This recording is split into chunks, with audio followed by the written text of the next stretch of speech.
Ariel Helwani for mmarated.com, standing next to the MMA legend himself, Ken Shamrock. And Ken, a couple of weeks ago, I saw you at the Playboy Mansion. Now you're a little more, you're a little more focused today. You ready for Saturday night? Oh, absolutely, man. I've been training hard for this, and the good thing is when I'm training, I'm getting healthier and I'm getting better each week. And I tell you, man, I'm excited to get in the ring and actually get in there and actually be walking into the ring with confidence.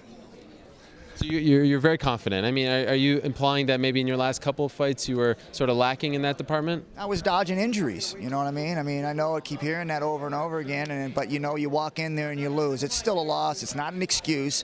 I'm just saying, walking into this fight, I'm very confident because I'm not dodging anything. Does your opponent's credentials have anything to do with that confidence? No, I mean, hey, you look at the dude, man.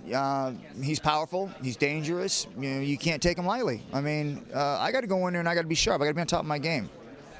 For a guy in your position, I mean, obviously fans are drawn to you. They remember seeing you from, the early UFCs and whatnot, but you are clearly walking into enemy territory on Saturday night. I mean, it's safe to say that that crowd is going to be very biased towards Kimbo. You prepared for some of the boos you might be hearing? I think it's going to be exciting, man. I get an opportunity to walk into someone's backyard. They're going to be screaming and yelling and booing, and I got to get out there and put them down. And when it's all said and done, they got to appreciate the skill in there. That's just the bottom line. I mean, they could be happy and yelling and screaming for him beforehand, but after the fight's over, man, you know what, man, shake his hand, you know what I'm saying? It's a fight, but before the fight, man, I mean business. I'm going to take him out, fans or no.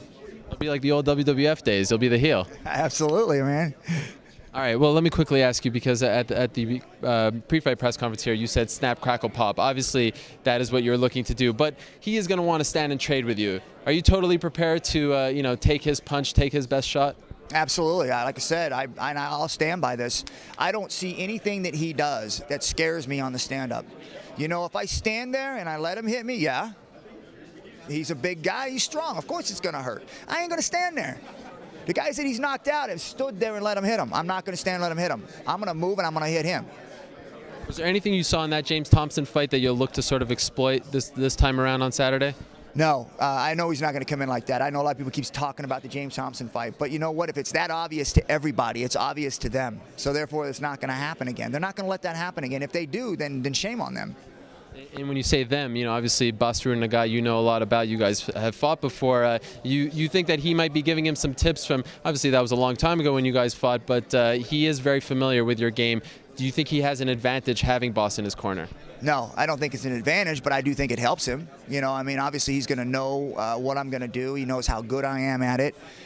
So it's not like he's going to come in here and think that I'm not, because they haven't seen me do it for so long, that I'm not capable of it. Boss knows I'm capable of it. So therefore, he's not going to allow him to sleep on that. And because he hasn't seen it, he's going to say, dude, don't let him get to your legs. Because if he does, it could be a short night.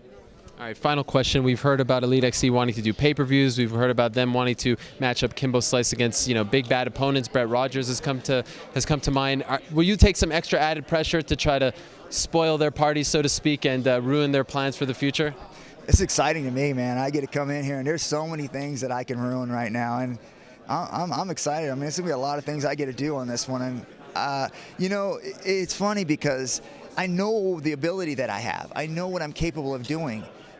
I think these people have actually forgot what I'm capable of doing, and I really believe they think that the things I've said have been excuses of injuries and things like that. And on Saturday, they're going to find out I'm not playing. It was for real. All right, well, like Ken Shamrock said, Saturday night, he finally gets back into action, and he's facing Kimbo Slice at the Bank Atlantic Center in Fort Lauderdale, Florida. Best of luck to you, Ken. Thanks, man.